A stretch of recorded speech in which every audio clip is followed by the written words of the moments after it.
Okay, so yun, good morning, good morning. Inyo sa mga kabagis, this is Jubilito TV Official at eto na naman po muli ang isang edisyon po ng ating reaction video mga kalingap at kabagis, no? So mabilisang reaction video lang po ito dahil meron po tayong napanood, no, na isang live. Hindi ko na po sasabihin mga kalingap at kabagis kung kailan po ito or anong araw para hindi naman hindi naman po magkaroon ng idea yung pong nag-live na ito kung sino po yung tinutukoy natin. Well, anyhow, mga kalingap at kabagis, no, ang gusto ko lang naman bigyan ng diin or emphasize dito, mga kalingap at kabagis, no, wag po nating wag po nating masyadong i-credit ang lahat ng bagay patungkol sa kalingap, no, sa ating kalagayan ngayon. 'Di ba? Kasi kung ano man yung issue na nag-i-evolve ngayon dito po sa community ng Kalingap ay parang feeling po natin ay masyado po tayong no? Masyado po tayong ika nga sabi nila mga Kalingap at kabagis ay affected at nararamdaman di umano nila na sila po ay naging biktima rin, no, ng ganitong kalakaran dito po sa social media, no? Ang ganang sa akin hindi naman po tayo nare-reaksyonan ng mga reactors po ng Kalingap, di ba? Tayo ay sabi nga po nila mga Kalingap at kabagis, makapag-content lamang po ay gagawa ng paraan talaga, di ba? Kasi aminin na po natin, di ba? Ang views nasa Kalingap po, mga Kalingap at kabagis, no? At hindi ko lang po maintindihan kung bakit po hindi sila makapag-content talaga ng sarili nila, no, na hindi po nababanggit yung salitang Kalingap, hindi po nababanggit yung mga beneficiaries ng Kalingap, although sabihin man nating nakatulong sila, no, sa beneficiaries na ito, pero bakit lagi po nilang nililink ang sarili nila, no? Kung tutusin, hindi na po kailangang i-link, no, kasi issue 'yan di ba? Bakit kailangan pa nating i-link, no? May issue na nga tapos ililink pa ninyo sa sarili ninyo or sa grupo ninyo na sinasabi po na, 'di ba? Sila din daw po dati ganon, 'di ba? Parang naging biktima din sila. Mga Kalingap at kabagis, no? Kung naging biktima na po pala kayo ng mga ganitong kalakaran noon, bakit kailangan pa nating 'di ba? Kailangan pa nating ngay muling balikan ang nakaraan at muling sugatin ang naghihilom na sugat na ginawa ng pagkakataon noon, mga Kalingap at kabagis, no? 'Di ba? Nakakatuwa lang kasi natutuwa lang ako talaga, honestly speaking, mga Kalingap at kabagis, no? 'Di ba? Kung tutuusin, hindi ka na pwede ka namang tumahimik, 'di ba? Pwede ka namang manahimik sa mga usaping ito. Pero bakit mas pinipili po nila na mag-ingay, no? Hila-hila ang pangalan ng Kalingap, 'di ba? So ibig sabihin, ano po ba ito? Hindi na po ba hindi na po ba talaga pagtulong ang ating layunin, no? Kung bakit po tayo dito pumasok sa social media at nakipag-affiliate dito sa mga charity vlogger na ito? Ano na po ba ang hinahabol natin ngayon? Yung tayo po ba ay laging nare-recognize ng mga charity vlogger na ito para mabango yung mga pangalan natin? Na lagi pong, oy, mega love shoutout, di ba? Mega love shoutout sa iyo, kaibigan. Maraming salamat sa iyong suportang ibinigay sa aming grupo. Ganun na po ba ang kalakaran ngayon, no? Ng pag-i-sponsor? Tapos pag hindi po na sa shoutout, hindi po na acknowledge, magtatampo. Di ba? Magtatampururot. No, di ba? Tapos anong gagawin? Maghahanap na naman ng ibang grupo na mag-shoutout po sa kanila. Yun po yung real talk dito, mga Kalingap at kabagis, no?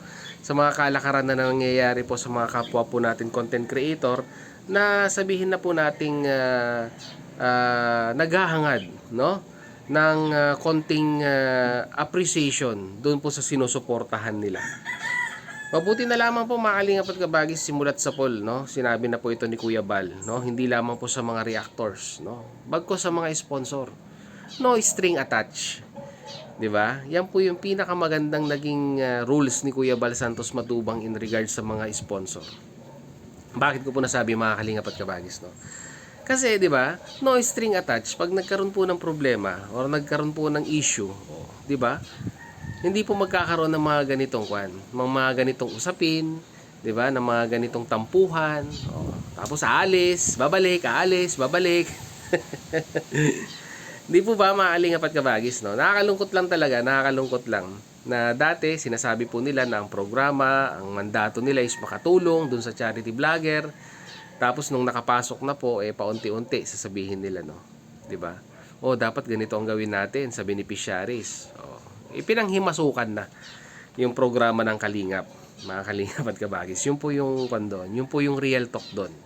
'Di ba? Wag po nating kwan yun, wag po nating ilihis yun, mga Kalingap at Kabagis.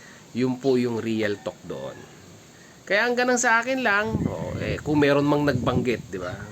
Hindi naman po maiiwasan 'yan, 'di ba, sa comment section. May magbabanggit ng pangalan ninyo, ng grupo ninyo. Wala kayong nagawa, 'di ba? Patuloy pa rin na sabihin na nating ginawa ng beneficiaries kung ano yung gusto niyang gawin. Yung grupo ninyo walang nagawa. 'Di ba? Nakakuha ng opportunity para i-link, no, yung issue dun sa grupo nila. 'Di ba? Tapos ngayon, yun po yung topic, yun po yung pinag-uusapan sa channel. Although sinabi na po na matagal na pong umalis, no? Iniwan na ang programa ng Kalingap, pero hindi po maiwan-iwan yung pagko-content at pagtatopic po sa mga beneficiaries and at the same time sa mga usapin po dito sa Kalingap. 'Di ba? Aminin na lang po natin, 'di ba? Na ang hirap magka-views pag hindi po Kalingap yung pong pinag-uusapan or yung pong tinatopic, no? Mga Kalingap at Kabagis, no? 'Di ba? Pasimple pa tayo, nagpapasimple pa tayo, mga Kalingap at Kabagis, 'di ba? Hindi maganda ang programa ng Kalingap, hindi sila transparent, 'di ba? Yung mga reactor balahura, 'di ba? Pero still by the end of the day nakikipagbalahuraan din. 'Di ba? Nakikipagbalahuraan, and at the same time ay ang content po lagi ay hindi po maiiwasang naisisingit po, no? Ang issue patungkol po sa community po ng Kalingap. So anong tawag doon? No? Anong tawag doon, mga Kalingap at Kabagis? Hindi maka-move on? Or talagang, 'di ba, walang option? Try nyo kaya mag-content nang hindi po related sa Kalingap, no? Yung kumbaga, yung sarili lang ninyo, sinasabi nyo naman po, 'di ba, na freelancer tayo, 'di ba? Freelancer tayo, mga content creator. I-try ninyo. Tingnan natin kung meron po magpalipad sa inyo or may mag-content po sa inyo, no? Or may manood po sa inyo. Pag hindi po Kalingap ang pag-uusapan sa inyong mga live or mga video upload. Try lang. So yun lang po, mga Kalingap at Kabagis, no? Yun lang po ang aking point of view regarding dito. Wag po nating masyadong i-link, no? Wag po nating masyadong i-link ang ating sarili sa mga issue na meron po ang community ng Kalingap. Masyado po nating siniself-entitle ang ating sarili, no? I-self-entitle natin ang ating sarili kung achievement, 'di ba? Kung achievement 'yan, 'di ba? Mauunawaan ko pa, 'di ba? Ano yung parang kwan lang, parang kanyan, ini-sponsoran namin 'yan, ganyan. Achievement eh. Pero pag issue, pambihira. Huwag na po nating isali yung sarili natin, 'di ba? Hindi naman kayo na itatopic na makasamahan po nating reactors, no? Hindi naman kayo na pag-uusapan, 'di ba? Pinipilit nyo lang i-affiliate ang inyong sarili base sa mga comment section, base sa mga comment ng mga netizens. Hindi po maganda yon, di ba? Ang pangit naman.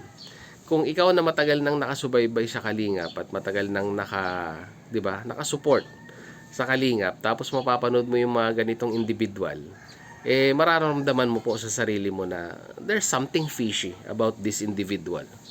Na kung saan ay bakit umalis ka na, dineclare mo nang umalis ka na sa Kalingap, 'di ba? Tapos ngayon ang content mo puro Kalingap pa rin. So anong ibig sabihin? 'Di ba? Ano pong ibig sabihin nun? Para sa akin po, mga Kalingap at Kabagis, ang ibig sabihin po nun 'di ba? Yung reality or yung realidad na wala pong manonood sa inyo pag hindi po Kalingap ang content ninyo or itinatopic ninyo sa inyong mga channel. Yun po yung katotohanan dito. At aminin man po ninyo o hindi, no? Masakit mang tanggapin sa kalooban po siguro ninyo, or yung iba makapal na talagang mukha at tanggap na rin po sa kanilang sarili na kumikita at pinagkakakitaan po nila ang Kalingap. Tanggapin nyo na lang po, no? Na hanggang ngayon, 'di ba, ay kumikita kayo gamit-gamit ang pangalan po ng Kalingap. So yun lang po, point of view ni Jubilito TV Official, mga Kalingap at Kabagis. Subscribe na sa mga hindi pa po nakasubscribe. Bye!